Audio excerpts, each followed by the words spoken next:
everybody, and welcome back to Cozy Cards and Crystals. My name is Joanna, and today it's time for another VR, this time another part of Top Tarot Trumps, originally created by Musings by Marsha. We'll have a link to the original playlist by Musings by Marsha in the video description down below, so you can click on there and see her original videos as well as all of the other ones that have participated so far, which are a lot, and I love to watch them. And so today we are going to talk about the lovers, the chariot, and for me it's strength. So I know that Marsha did a survey on her channel if strength should be the eighth card or justice.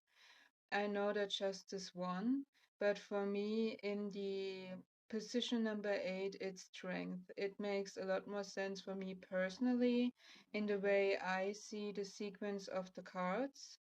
In the Major Arcana card, for me, strength makes more sense when I look at the cards that come before it and that come after it in position number 8 and justice in position number 11, as well as when I look at the numbers 8 and 11, it just makes more sense for me to have strength at 8 and justice at 11.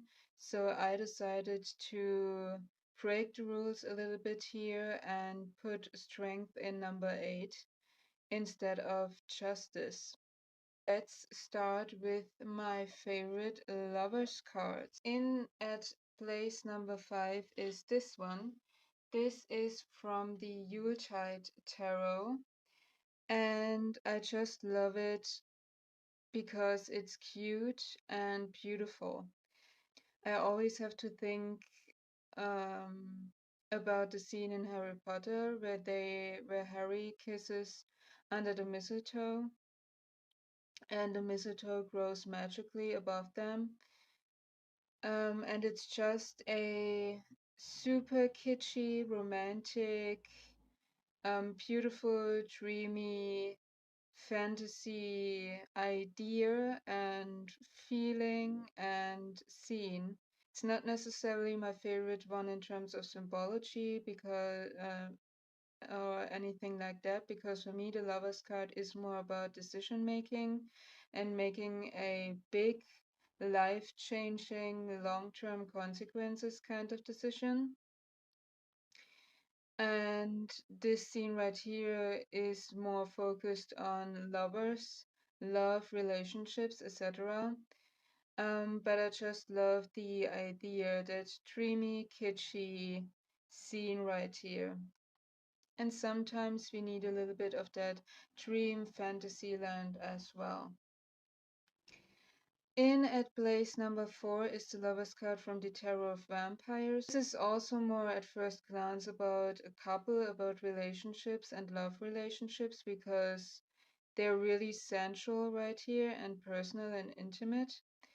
But if you look closely, you can see a little bit of the symbology that I really like. So first of all, we have the astrological glyph of Gemini right here, which indicates the decision-making aspect of it and that air element of it.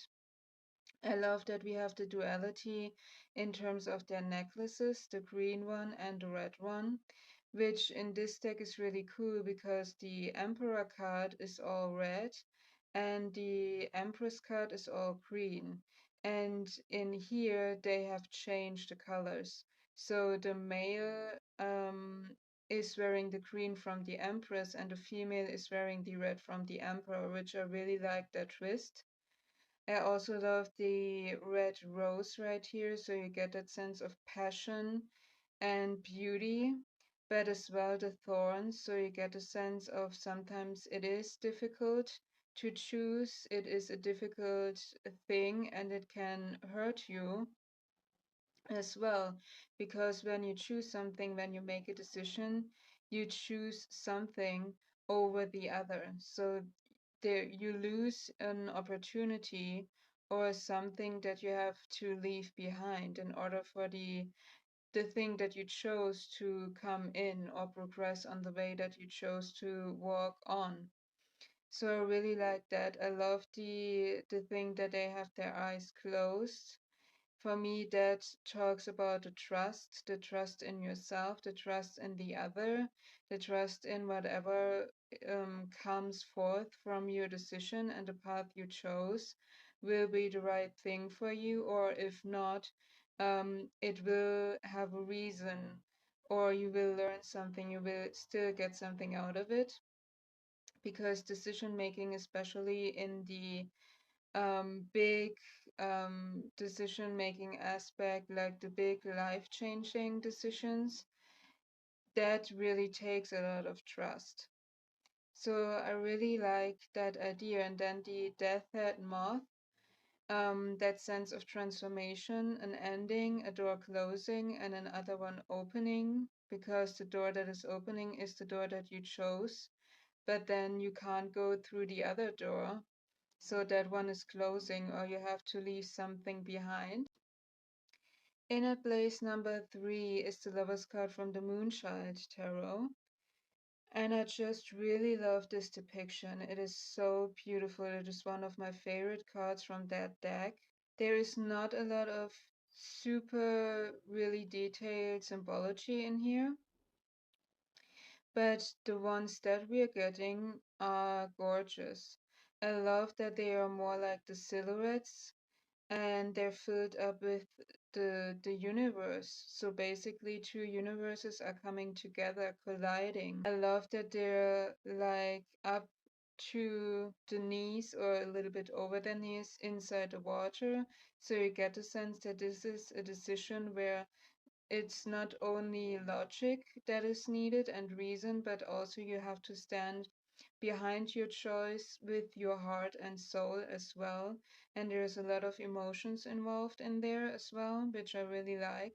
And also sometimes you have to trust your gut. I love the pyramid in the background.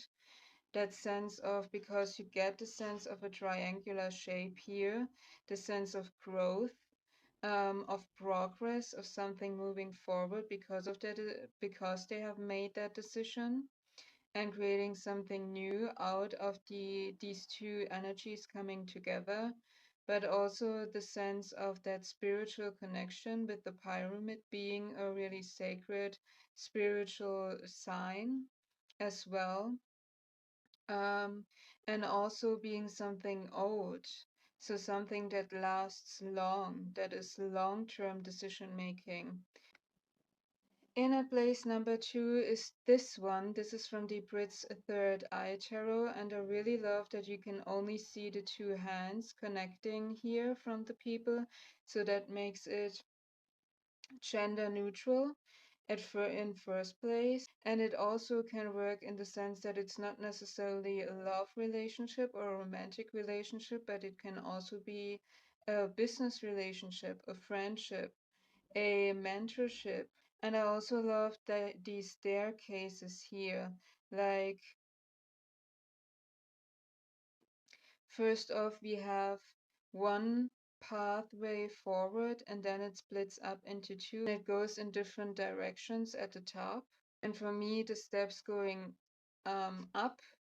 So it is a little bit of struggle here. You need endurance and strength to move to the top, and you need to decide. It also highlights the fact that two ways of living now coming to get together to create one. Or sometimes, like with them being one here and then crossing again here, sometimes it's just one point where ways or life paths cross and then they split up again. So I really love that idea here as well. And place number 1 is this one from the Gay Tarot. And I really love the duality aspect in here. So we get a sense, and on one side we have the night sky and the moon, on the other side we have day and the sun. So I really love that duality aspect because I think the lovers is about that duality, two different energies coming together to create something new that will change their lives forever in a way. And then that decision and that trust to connect these two energies with each other, being it let it be a relationship, romantic or not, or an energy of you connecting with, I don't know, time, space, an opportunity, a thing to create something that will change your life. And so I really love that the duality aspect is highlighted here. And I love them being nude because that really shows for me that sense of trust and vulnerability in that moment. So these are my 5 favorite lovers cards. So now let's move on to the Chariot. So in at place number 5 is this one from the Badass Baby Unicorn Tarot, and this is a pretty unusual chariot. Also, in terms of what I like to see in my chariot cards, because I love, or for me, it is important to see some kind of duality aspect as well in the chariot, because that is for me where the struggle comes in and what is important. So the message from the chariot is like you have these two completely different energies that are within you or that are around you within that situation that you need to control or work with or integrate in order to move forward, and you need that trust. And so if that duality or that contrast isn't there, it's a lot more easier to move forward because you don't have that struggle of two opposing energies that you somehow need to get under one roof. And so that's the whole concept of the chariot, then for me, is a little bit lost when there isn't that sense of duality depicted. With this one, you don't see that duality aspect. You don't have a chariot, you don't have two creatures that are pulling the chariot. You only have this one unicorn here and the map. And it says or thinks, where the F am I going? And so for me, it illustrates a whole new aspect from the chariot, because oftentimes in our lives, we don't know where we are headed when we make a decision. We don't know when we start something where we will end with it, if we will be successful, what will be the result from that project or that decision, how long it will last, what we will get out of it, what we will learn from it, where we will be in our lives a few years from now, and how these decisions or things that we have done or haven't done have changed our life, and what that life would look like if we decided differently or did something differently.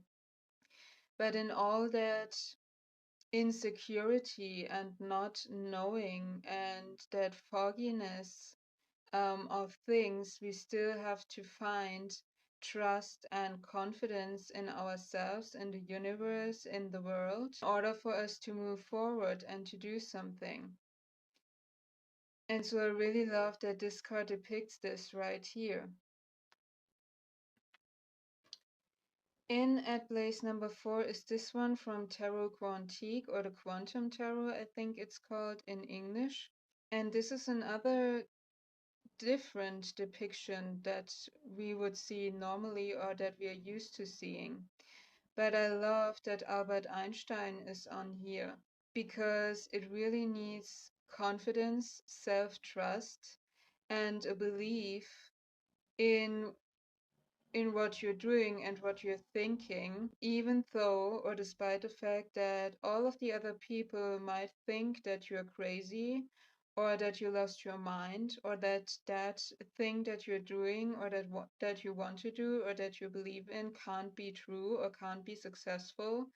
And Albert Einstein for me really depicts that in a way, because he was thought to be crazy or in his time, and sometimes even today a lot of people say that he was a crazy um person or character that lost his mind. I think it's even in some way true. I think when I remember it, if I remember it correctly, he had some mental health issues, but he believed in his experiments and his analysis, and he knew that he was on something.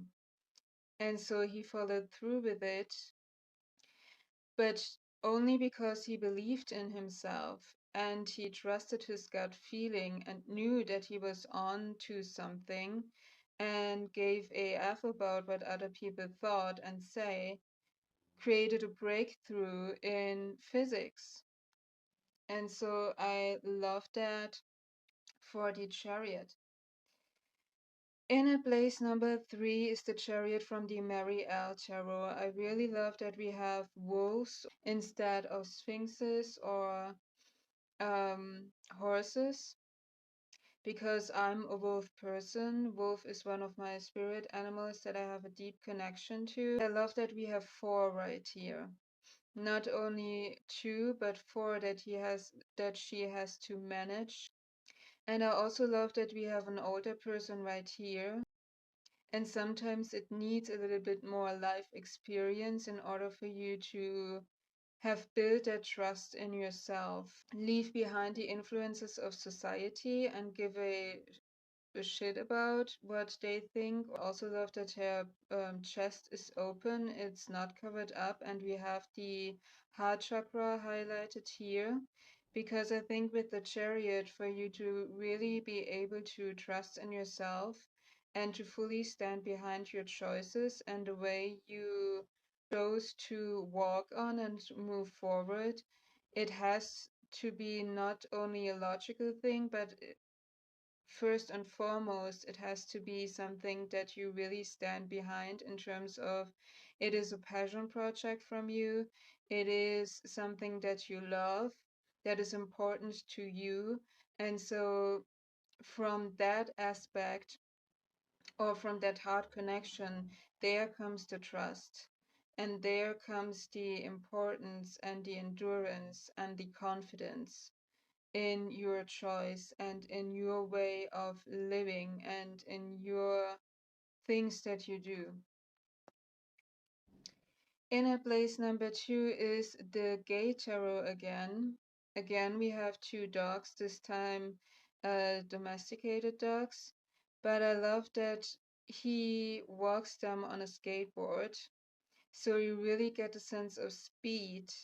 And it's also a really risky thing to do to have these 2 wild dogs on a skateboard, because it is really easy for him to lose his balance and fall.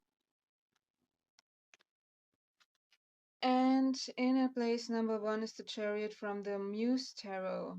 And here I really love that we have a complete horde of horses, not only 2 or 4, but a complete horde of them, a complete group of them, and they're all really in full gallop.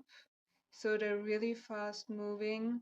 They don't have any reins or anything on them. They're like completely free. So I really love that energy that comes from that wild, powerful, strong, quick, fast moving energy that you get with it. And also a little bit of uncontrolled, wild, chaotic energy that you get from it. But besides that, all of that chaos and that free, not reined over or constrained in any way energy down here, she still rises above that and gets her power from that. Now let's move on to, for me, strength.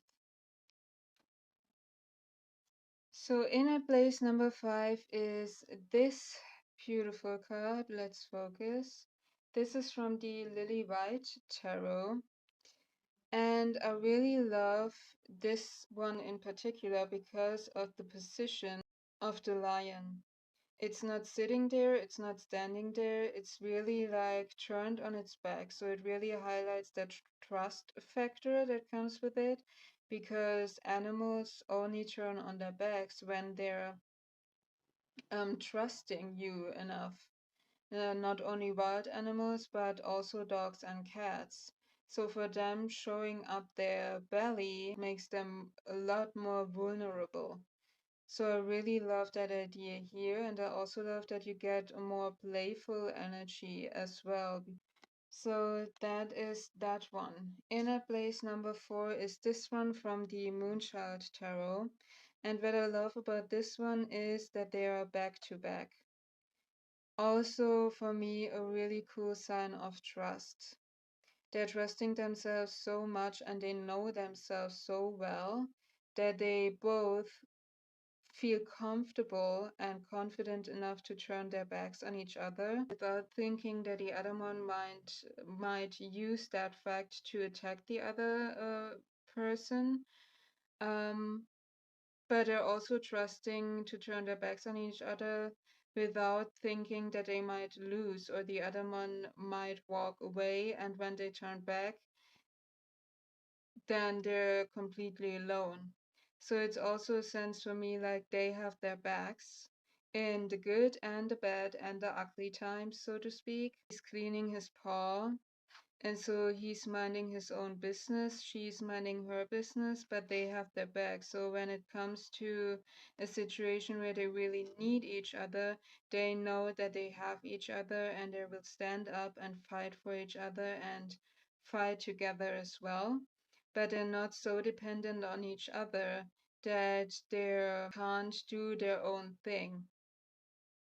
So I really love that. Inner place number 3 is this one from the Bad Bitches Tarot. I just love that fierceness from them, like walking next to each other, both at the same speed and with the same confidence and focus. They're really looking at you and really challenge you, and not in an aggressive way, but in a it's better to not provoke us or mess with us way. Inner place number 2 is this one from the Dark Mansions Tarot. And here I really love her pose. Like she's leaning on that line, like it's the completely the most normal thing that you can do. Like it's something that you would do every day. Like everybody has a lion. It's completely normal. It's like you see people walking outside with their dogs. A lion is a complete normal pet. And it's completely normal to lean on it like nonchalant, completely relaxed. I really love that. And lastly, we have the Strength card from the Tarot of the Hidden Realms. I love that we have a wolf here instead of a lion, because a wolf for me, as I already said in the Chariot cards, is one of my favorite animals and an animal that I have a connection with. I love that the wolf here is focused outwardly and she is looking at the wolf, or almost like her eyes are closing or gazing down, relaxed, like she's more focused inwardly, and either inwardly in terms of what's going on inside of her or inwardly in terms of their connection, and he is more focused on the surroundings and what's going on outside. So I really love that duality aspect in there.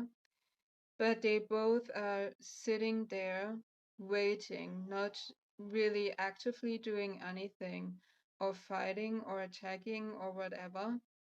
So I really like that, because oftentimes the situations or the thing that is the most or the hardest to do is just waiting, being patient, doing nothing, trusting, not say anything, not fight for something. So I really love that one. So these are my favorite strength cards. I hope you enjoyed it. I hope it was somehow interesting or entertaining, or maybe even a little bit of helpful information in here or interesting information in here about these three cards and the way I look at them and what's important for me, also in terms of symbology. Let me know down in the comments what are your favorite. Also, what are your thoughts on the symbology that I talked? What is important for you to see in these three cards symbology wise?